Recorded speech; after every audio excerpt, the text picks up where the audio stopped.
Welcome to List of 13. I'm Megan. And I'm Rob. Thanks for watching. We make lists on various topics, find 13 awesome facts, and present them to you. If you have triskaidekaphobia, this video may not be for you. Otherwise, enjoy the list.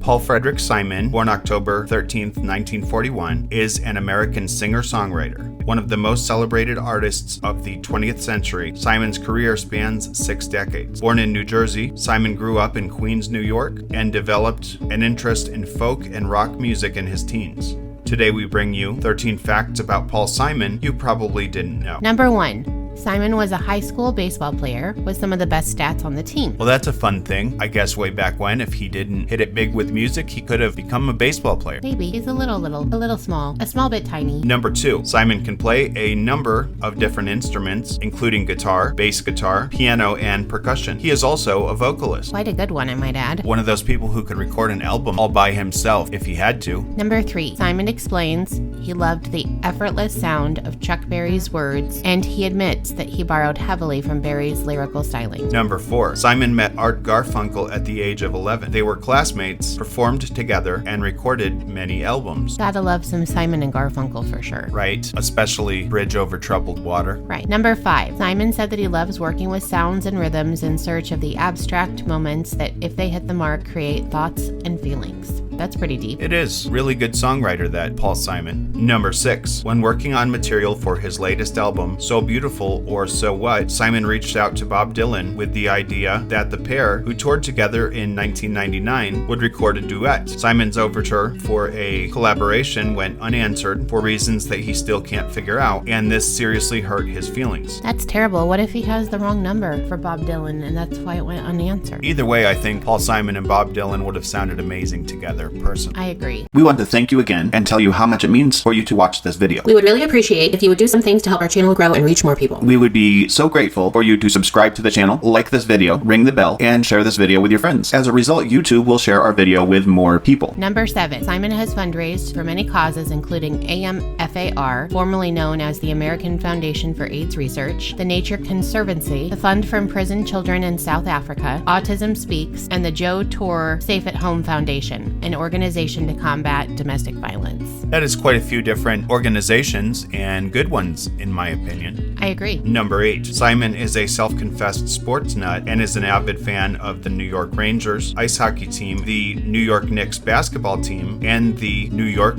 Yankees baseball team. Nice. He likes New York like you do. I mean, I can get with him on 2 of them. I've never really been a big fan of the Knicks. Number 9. Notoriously prickly about product association, the BBC refused to play the song Kodachrome, written by Simon, and the song was not released as a single in Britain as a result of the banishment from airplay. It's really kind of silly. The reason they did it that way was because they don't like product placement in their songs, and in that song they were talking about Kodachrome film and also talking about a Nikon camera, which apparently is taboo in Great Britain, and also kind of weird in my opinion. Number 10. His father, Louis Simon, was a college professor and professional musician, and his mother, Belle Simon, an elementary school teacher who also taught piano lessons on the side and during the summer. We can say that music runs in his blood. Most certainly. Number 11. Simon met his current wife on SNL. Edie Brickwell was the musical guest on Saturday Night Live in 1988, and Simon happened to be standing off camera watching her performance. When she noticed him, it threw her off her guard, and she was instantly smitten with Simon. A wedding followed for the pair a few years later when they were married in 1992. Well, that's a really cool love story. Yeah, and it's unique. Yes. Not that many people fall in love probably at SNL, or at least not any that last. True story. Number 12. Simon states that he's commonly mislabeled as a serious person, and that if you look at his albums, there's a bit of humor in the songwriting on each one. Go check out Call Me Out. True. One of my favorite Paul Simon songs. And number 13. In May of 2023, the songwriting prodigy released 7 Psalms, one of a 7-part series featuring all acoustic songs. At the same time, he was dealing with hearing loss, which he states is difficult. Somebody as musical as him having hearing loss is definitely got to be hard. But kudos for deciding that making music in his 80s is still so important that he's going to release it even if he's having hearing loss. Very true. We hope you enjoyed this list today about Paul Simon. Tell us in the comments if you have a favorite album or perhaps song, or which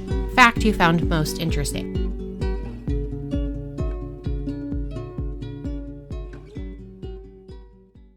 Thanks again for watching. If you have an idea for a new video, tell us in the comments. We'll mention you if we do it. We hope you have an awesome day. And please be kind to each other.